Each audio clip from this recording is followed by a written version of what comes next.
Yo personalmente creo que la cúpula dorada es el lugar del lugar santísimo, que David, Dios le mostró a David que ahí tiene que ser y no se puede construir en ningún otro lugar.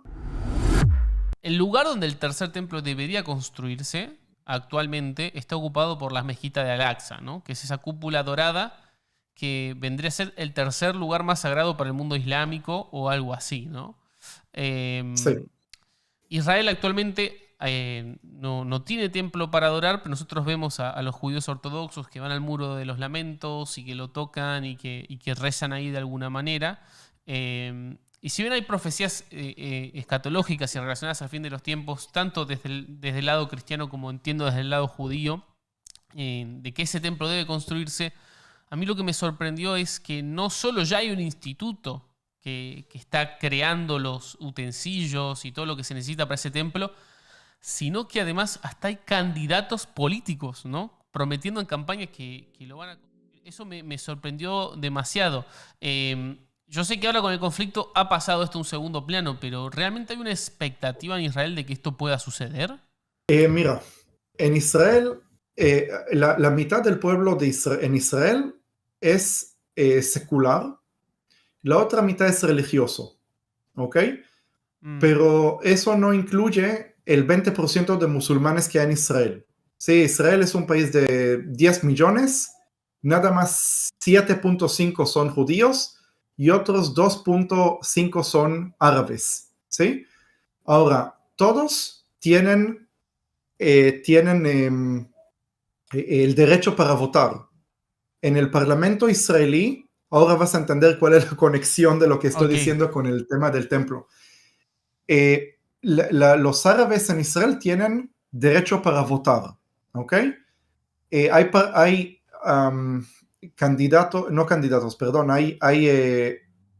partidos Mm, árabes dentro del Parlamento israelí.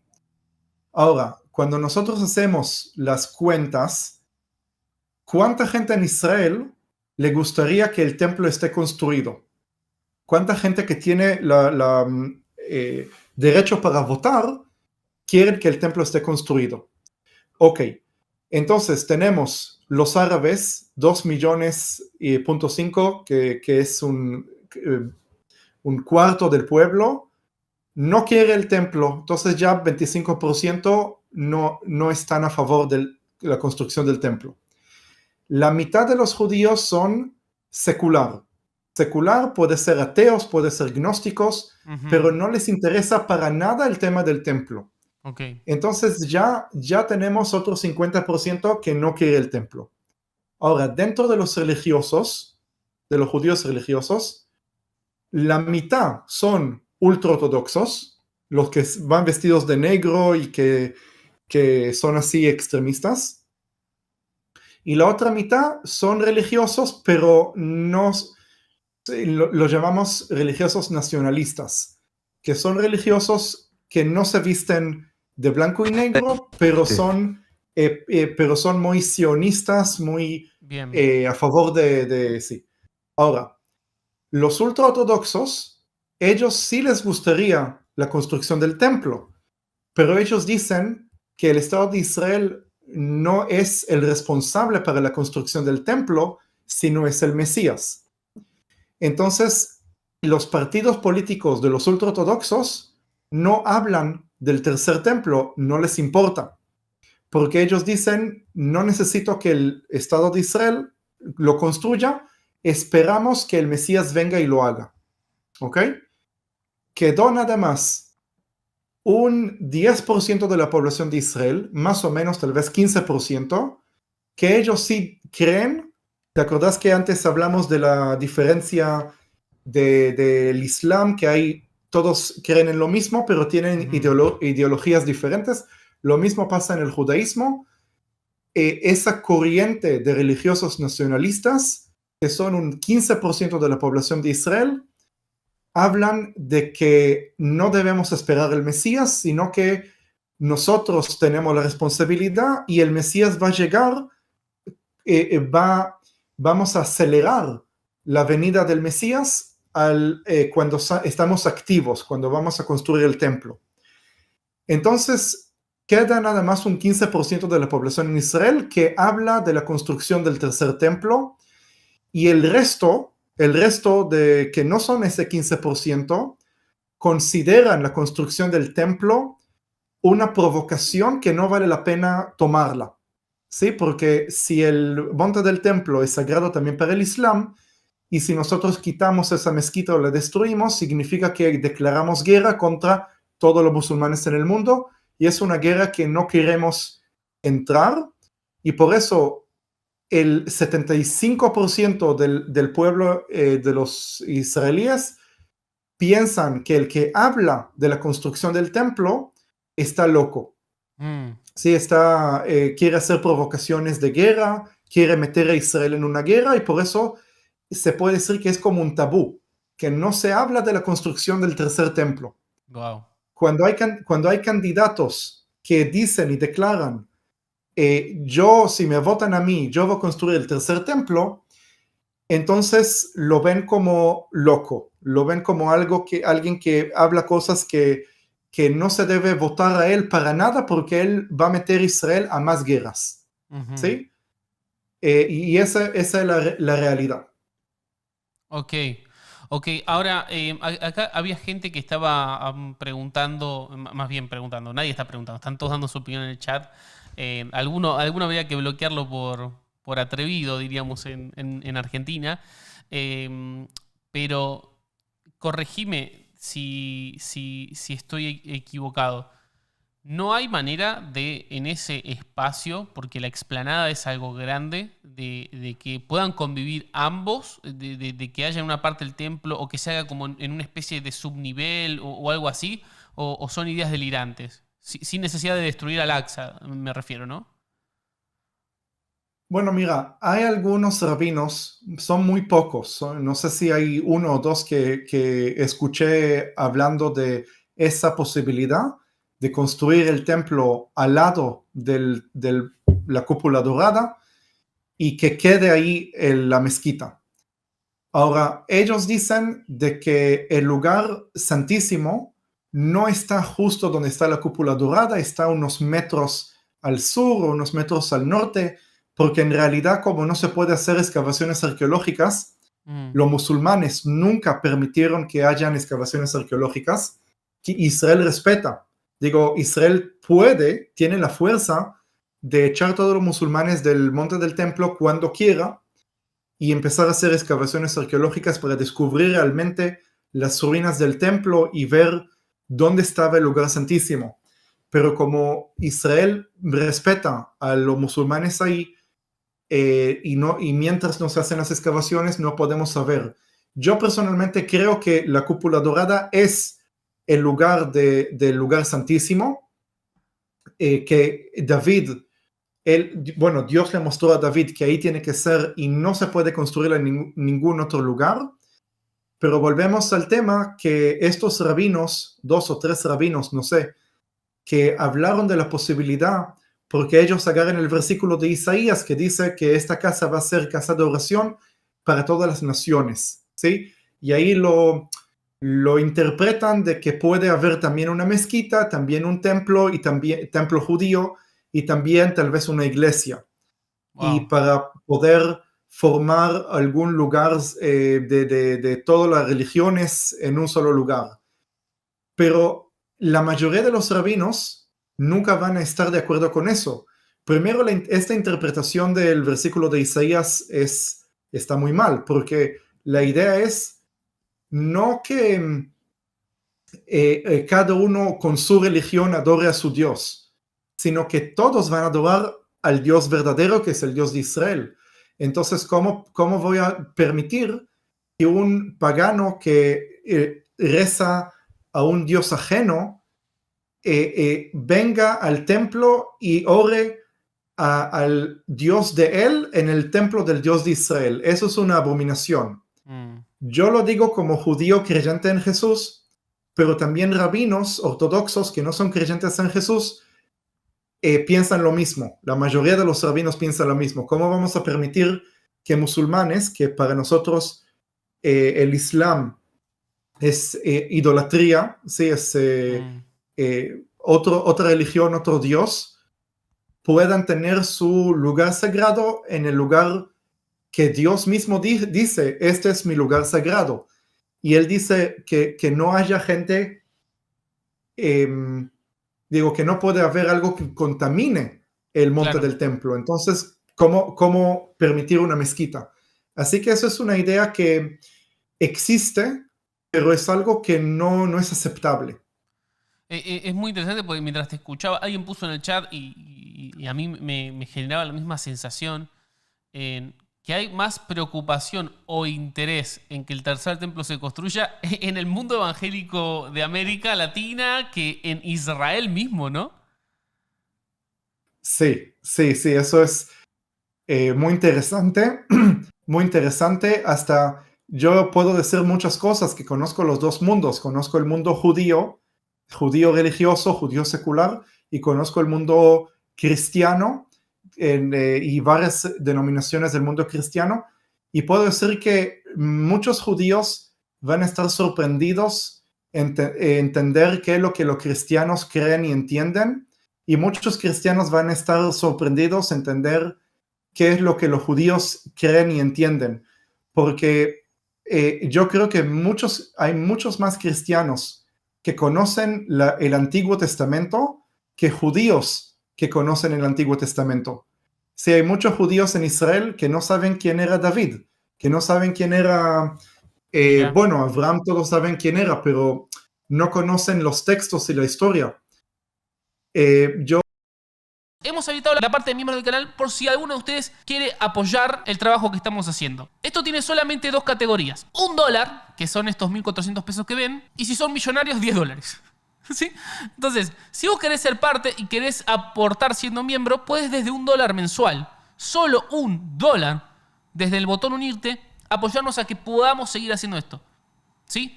¿Saben cuántos sponsors tenemos? 0. No, en realidad 1. Dios. Ese es nuestro único sponsor. Así que si Dios te mueve a que nos aportes algo de valor, puedes hacerlo desde el botón unirte y volverte miembro desde $1. Y si sos millonario, $10. Ahora, sobrado. ¿Cuál es la única diferencia que va a haber entre los miembros y el resto de los mortales? Bueno, que el directo completo solo va a estar disponible para miembros, ¿sí? Pero vamos a seguir subiendo recortes y fragmentos, como lo estamos haciendo acá, para que los puedan compartir, para que los puedan volver a ver en la parte de videos. Ahí estuvimos subiendo los mejores momentos de los directos de las últimas semanas. Entonces, vuelvo a repetir, si está en su corazón, si tienen $1 y quieren aportar, desde el botón unirse, lo pueden hacer. Hace unos meses vi en TikTok un rabino que lo invitaron a una iglesia evangélica y él entró a la iglesia evangélica muy sorprendido porque vio que hay ahí un candelabro de 7 velas, la menorá, y hay un arca del pacto, y va filmando y dice, wow, ¿qué tiene que ver ellos con el arca del pacto? ¿Qué tiene que ver ellos con la menorá? Y estaba muy emocionado diciendo que no entiende cuál es la conexión entre el cristianismo con la Biblia. Sí, es chistoso tal vez para los cristianos porque obviamente ya sabemos en lo que creemos, pero el judío cree que el cristianismo distorsionó la Biblia y no quiere saber nada con el pueblo de Israel y no quiere saber nada con el templo y cosas así. Pero sí, es muy, muy chistoso este tema. Totalmente, es muy chistoso y muy interesante. Steven, una de las últimas preguntas que te hago, quiero ser respetuoso con tu tiempo.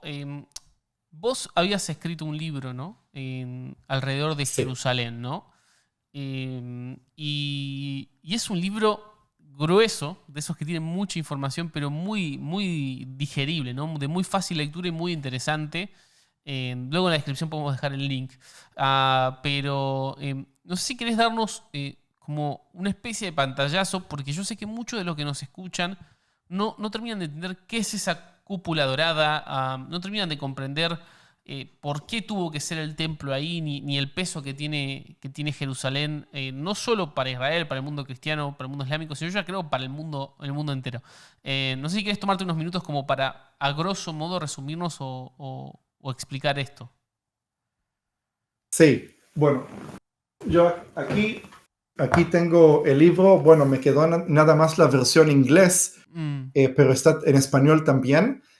El libro se llama Jerusalén, desde el paraíso hasta la eternidad, y hago un análisis teológico de qué es Jerusalén según la Biblia, y también hago la explicación de punto de vista arqueológico, geográfico, histórico, para probar mis puntos, ¿no?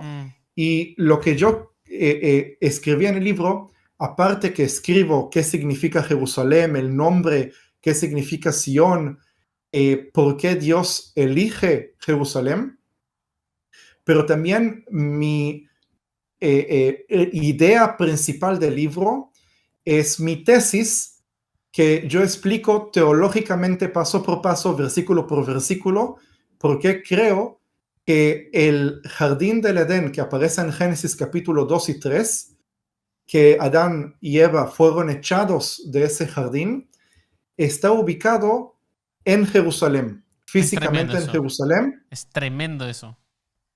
Sí. Y bueno, todos me preguntan, pero ¿qué pasa con el Tigris, el Éufrates? ¿Tiene que estar eso en Irak? Y bueno, en mi libro yo explico la explicación geográfica, y bueno, no tengo todas las respuestas, ¿no? Pero sí presento las evidencias dentro de la Biblia de cómo, por ejemplo, en Apocalipsis capítulo 21 y 22, los últimos dos capítulos de la Biblia, ¿de qué hablan? Hablan de la nueva Jerusalén que desciende, y que ahí hay el trono de Dios, que desde el trono de Dios sale un río hacia el oriente, y del río salen árboles de vida. Y bueno, la descripción de la Jerusalén que va a descender según Apocalipsis 21-22 es exactamente la misma descripción del jardín del Edén de Génesis capítulo 2 y 3. Entonces se puede ver cómo la Biblia es un círculo completo. Y ahí explico cómo puede ser que en Génesis 2 y 3 el jardín del Edén es un lugar terrenal, ¿sí? Pero luego en el Nuevo Testamento podemos ver que Pablo va al tercer cielo. Entonces en mi libro explico cómo un lugar terrenal llegó hacia el cielo. Y luego explico que el jardín del Edén es nuestra herencia. Sí, nuestra herencia, porque Dios puso a Adán y Eva en el jardín porque ese es su lugar natural. Y del momento que pecamos, Dios nos exilió de nuestro lugar natural, y por eso toda la humanidad somos exiliados, vivimos en un exilio. Pero Dios le promete a Abraham a la tierra de Canaán, y en todos nosotros somos herederos. Sí, el tema de la herencia, que también lo explico en el libro, es muy importante, como dice quién va a heredar la tierra, quién va a heredar. Sí, en Pedro, en las cartas de Pedro, dice que el Mesías vino para entregarnos nuestra herencia que está en el cielo, sí, que es la nueva Jerusalén. Entonces, esa herencia que Adán y Eva perdieron en el jardín es en realidad Jerusalén, que Jerusalén va a descender del cielo y se va a unir con la Jerusalén terrenal. Y bueno, ¿qué es lo que el enemigo quiere? El enemigo quiere robar la herencia de Isaac. Sí, Ismael quiere robar la herencia de Isaac. Entonces, ¿por qué hay un conflicto en el Medio Oriente? No es algo que los árabes o los musulmanes están conscientes, si ellos no están conscientes en eso. Pero si leemos, por ejemplo, Salmo capítulo 83, ahí podemos ver que todos los países que están alrededor de Israel lo que quieren es exterminar a Israel para que no exista más. ¿Para qué? Ahí en el versículo 12 de Salmos 83 dice, para que podamos heredar la casa de Dios. Podamos heredar lo que debería pertenecer a Ismael, pero al final Dios le dio eso a Isaac. Entonces, todo lo que está pasando en el Medio Oriente es una guerra espiritual que todo tiene que ver con la herencia. ¿Y qué es la herencia? Jerusalén. Impactante, impresionante. Realmente el contenido del libro es fenomenal, así que yo lo recomiendo. Está en español, preguntan en el chat. Está, creo que en Amazon, ¿no? Sí, en Amazon, yo sé que en Argentina hay algunos problemas que llegue el libro en Amazon. El que quiere puede comprarlo digital, también en Amazon, Jerusalén desde el paraíso a la eternidad, o poner mi nombre completo, Steven Arik Bar-El, pero no sé cuándo, pero estuve hablando con Marcos Brunet, que me dijo, me gustaría traerte a Argentina y imprimir el libro. Entonces, no sé cuándo, no quiero prometer, pero Marcos Brunet, cuando quiera, me invita a Argentina y ahí espero tener suficientes copias para que el que quiera comprar mi libro y no puede hacerlo a través de Amazon.